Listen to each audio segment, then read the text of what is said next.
Okay, this is Mr. Red Fox, and once again, this is a review. This is a longer review because I got some shit to say about this movie. I am doing this review over footage from Rebel Galaxy because I'm really excited about the sequel to this game coming out sometime, I think, next month in May. So, yeah, but before we get further into it, let's get to it. With what I'll be covering in this review of Hellboy 2019. I will be giving you my thoughts on the overall film, the good, the bad, the ugly, the uglier, and we'll get to it. But before we go any further, let me give you my overall thoughts about the film after the cut. So normally, for those of you who normally watch this channel, you know that I am normally the type of person who, essentially for all intents and purposes, my big thing is I like to do the good about the movie, the bad about the movie, and then the ugly, which is basically kind of like my weird nitpicks or whatever. And then I give you my overall score. I'm doing something a little bit different for this review because if I tried to tell you the good about Hellboy 2019, it would inevitably bleed over to what's bad about it too.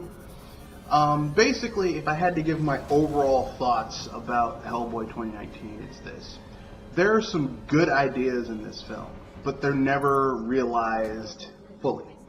There's some cool shit going on in the film, but it's like you see a glimmer of some cool shit, of some well shot cool shit, and then it just doesn't pan out. There are some things where it's like, oh man, this could have been awesome. But here's the thing, it's not my job as a film goer, film watcher, to sit there and think of, man, this would have been cool if this movie had done this. This would have been cool if the movie had done that. This would have been cool if the movie had done this. That's not my job. You know, my job, like, filmmaking is a unique, well, it's not really unique. It's one of the three forms of entertainment where really, like, all you have to do is just passively watch the product, right? Like, if you go to a comedy show, if you go watch a play, you don't have to participate. All you have to do is just basically, your participation is you just watching, passively watching. So it's not my job to say, hey man, this would have been great if you had done this. Not my job. It's none of my fucking business. But with that being said, there's three things you have to keep in mind in this review about Hellboy 2019. The first one is tonal inconsistency. The third one is why? And the last one is what a waste of an R rating. So without much ado, let's get into it after the cut. So Hellboy 2019 is plagued by tonal inconsistency. What I mean by that is that essentially there are things that happen in the film where it's like, okay, what are you going for? What are you trying to do with this particular film? Like, what are you trying to do? There's things that go down. There's characters that are created that are in the movie where it's like, okay, like, are you a love interest? Are you the person? Are you like family? Like, what's your character? There's there's face shifts about characters. There's just really bad, like, really badly paced character development where characters just do shit and it's like, whoa, I didn't see that coming. It doesn't work. And it's sad. It's really sad that happens. For example, there's a character in the movie who, like, initially comes across as, oh, this character is supposed to be grotesque and horrific, and he is.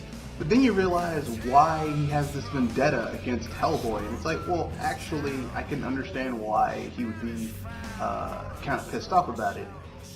But it's like, okay, so like you're supposed to feel sorry for this character, but then he winds up being comedic relief. It's like, what were you trying to go for? You know?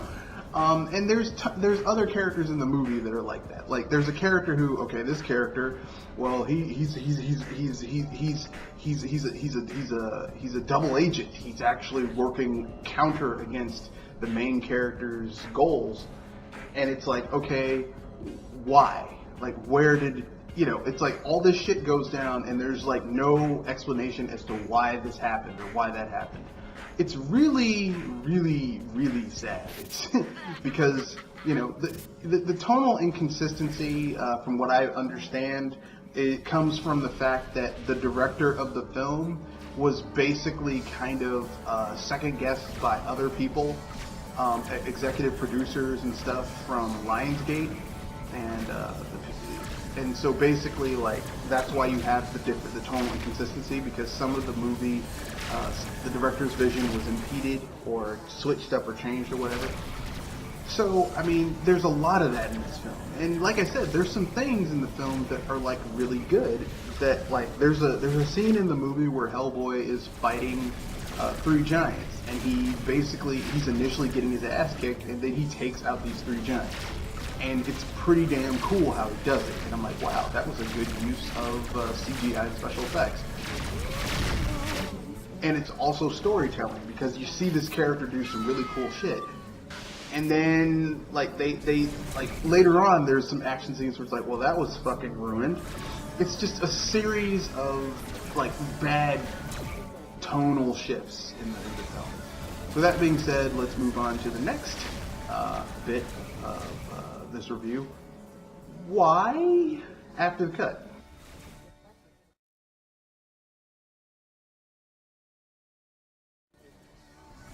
Okay, so I've said this before, but in this movie, there are things that happen where it's like, why? Why did that happen? Like, why did you do that? Like, why would you, like, you know, and not just that, but there's things in this film that it's like you don't know what they were going for. Like, okay, the movie is supposed to be a prequel to the 2 Guillermo del Toro movies. It's like earlier in Hellboy's career as being, you know, basically kind of like the MIB except for paranormal activity, so not aliens, but like, you know, paranormal creatures, elves and goblins and trolls and witches and shit like that. And yet it's set in the modern age because people have fucking cell phones. And I mean, like, here's the thing. I am not the deepest Hellboy fan. I'm really not. Like, I'm not the person who has a massive Hellboy collection, but I do know enough about Hellboy to know the general history of the character. And there's some major inconsistencies with the setting and, like, when characters are supposed to be and stuff like that. It's like, well, that's kind of fucked up. Not quite happy about those changes, because they kind of fuck up the flow of the character if you're a fan of Hellboy. So with that being said, that's not the only thing that happened in this film where it's like, why? There's characters introduced, and it's like, okay, like, the motivations for certain characters, like, look, if you just chill the fuck out, cool things could happen. Or, you know, it's like, you know, you don't know, like, characters do heel and face changes where it's like, okay, this person's a villain, this person's a good guy, and you don't know where it's coming from. You don't know where anything's coming from. With that being said, we'll move on to the last section, which is just a waste of an R rating after the cut. So, in my opinion, one of the most egregious things of the Hellboy 2019 film is just the total waste of an R rating. It's like, it's basically, this film feels like it should have been a PG-13 movie. Like, it started filming as a PG-13 movie, or at least some scenes were shot as if they were PG-13, and then after the fact, someone popped up and said, you know, this is a rated R movie. We can have blood and guts and gore and shit like that. But it's like the CGI is so fake looking for a lot of the gore effects that it doesn't even feel like it would be rated R. Like this could have easily been the Evil Dead Army of Darkness, right?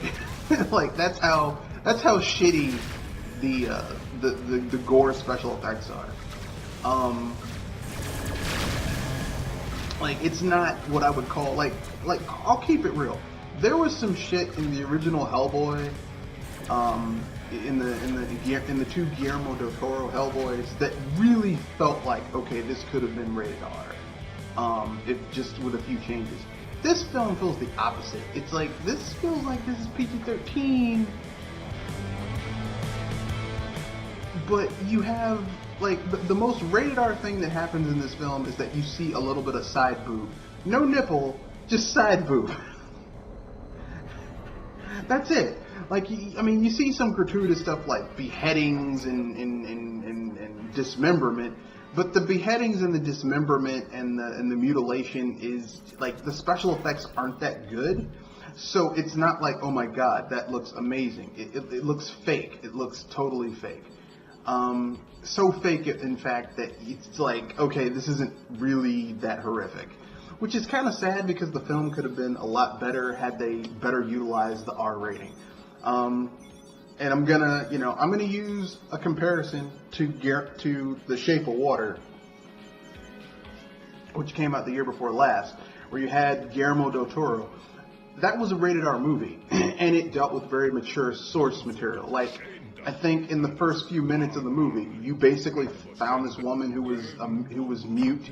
She couldn't speak. She could hear, but she couldn't speak. And I mean, like, you see her dealing with her life, having to deal with fucked up people that she works with. The few people that are friendly to her, she has to deal with.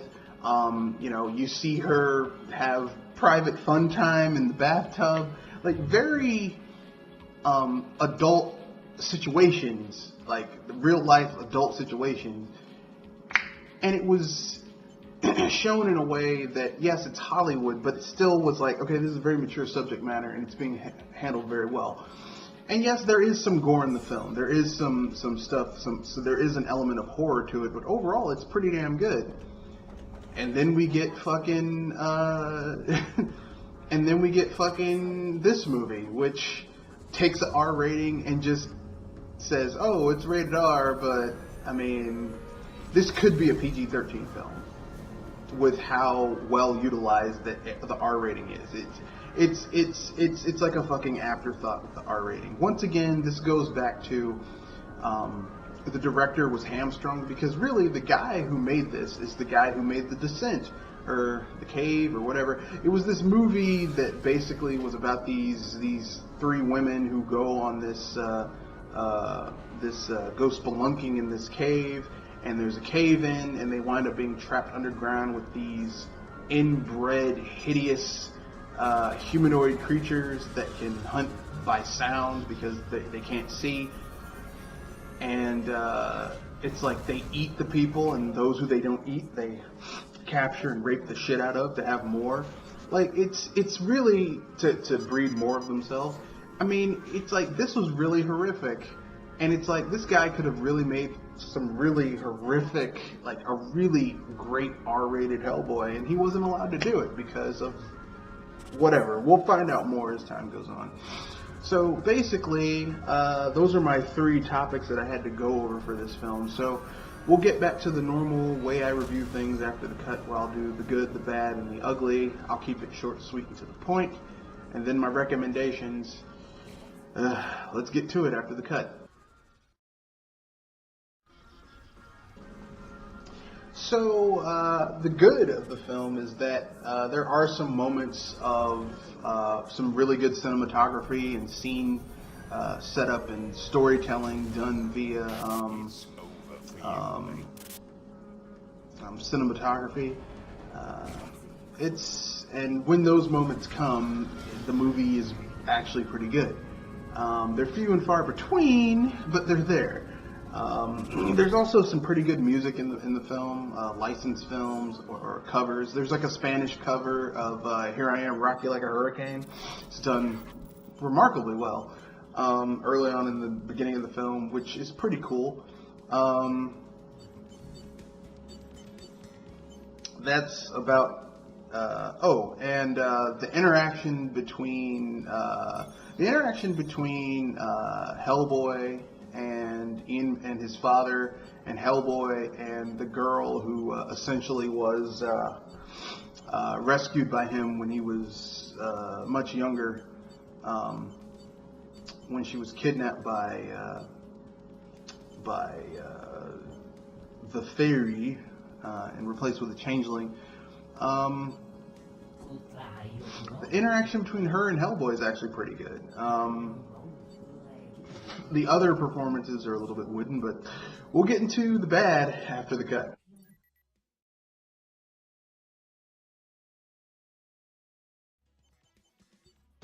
Okay, so here we go to the bad.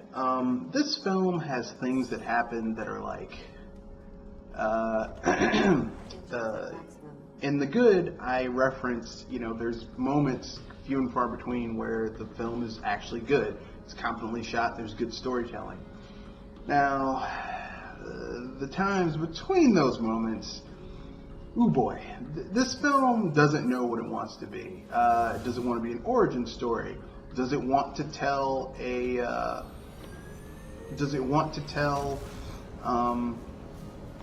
new Hellboy story? Does it want to somehow redo the original Hellboys? That Guillermo del Toro did. There's a scene in this film that literally is a complete fucking ripoff of what happened in the original Hellboy, except done not as well because the special effects aren't quite as good as the first film, or even the second film. Like this film's special effects, I've never in my life seen a film where, in a series, where the special effects from the older films, from over 15 years ago at this point, are better than the special effects in this one. Which is sad, really. But the difference is this. The first two Hellboy films had a lot of practical special effects. Like, CGI was in it, but CGI was I think only 30% of those films were CGI. The rest of it was just a lot of practical special effects. And when there was CGI, it was done in dark light, so those aged relatively well. This film uses a lot of CGI, and it's fake. The blood, the gore effects are fake. They're so fake that it feels like you're watching a cutscene in a video game, not actual violence. And, if you're going to do R-rated, you should actually have shit that looks like actual violence. But that's just me. That's my own little 2 cents about it. There's some characters in the movie where it's like, okay, this person did a heel turn. This person's, why? Like, there's never any, motivation for these people to do what they do, or, it's like... I think there's a better cut of this movie somewhere, but it's just not been released, and it could be released, but, it is what it is. So, we'll get to the ugly after the cut. So, here we go to the ugly. Essentially, the thing that kind of gets me about this film, when we're talking about the ugly, is that the film could be so much better, and I think this is the end of Hellboy cinematically, at least for a long time, unless there's some type of major resurgence of the comic or something like that. But as far as them putting huge amounts of money, releasing these movies theatrically, they might do more animated Hellboy movies. or like something that's like straight to video or straight to Redbox or straight to streaming. But as far as Hellboy being like this huge release cinematically franchise, I don't think we're going to see it again. Which is sad because Hellboy, well actually no it isn't, because if you're going to do Hellboy, the best way to do it is to do a TV show. A Hellboy TV show could work really well, believe it or not. Because it would basically be like the X-Files, but better. Yeah, basically, yeah, it would be the X-Files, but better. It would be like X-Files meets Men in Black, and Ghostbusters, except, you know, I mean, the thing is, you'd have to put a decent amount of money into it because you'd have to have the practical special effects. Whoever's Hellboy would have to look like Hellboy, and whoever's Abe Sapien would have to look like Abe Sapien. And really, the best Abe Sapien I've seen is Doug Jones, because he kind of made that role his own, because he really played a really good Abe Sapien. So, that being said, yeah. You know, this is probably the end of Hellboy being released cinematically unless something dramatic changes, which is sad because this film could have been awesome, but they just, it was, you know, it was mishandled. It was mishandled on multiple levels, which is sad, but, you know, it is what it is. So, I'll get to the conclusion after the cut. So, in conclusion, my recommendations. If you just want to watch a movie that's just going to be mindless gore, you know, an action, like a standard B movie, you'll be fine with this.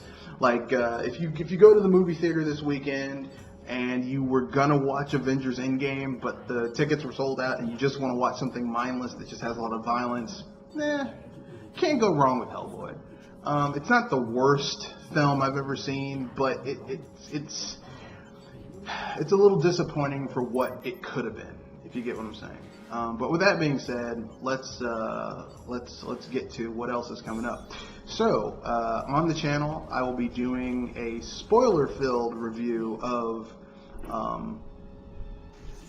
Avengers Endgame Wednesday. This upcoming Wednesday for the BS Busters midweek cast. And let's see, what else? No, that's about it. So, with all that being said, remember, rate, comment, share, subscribe, and peace.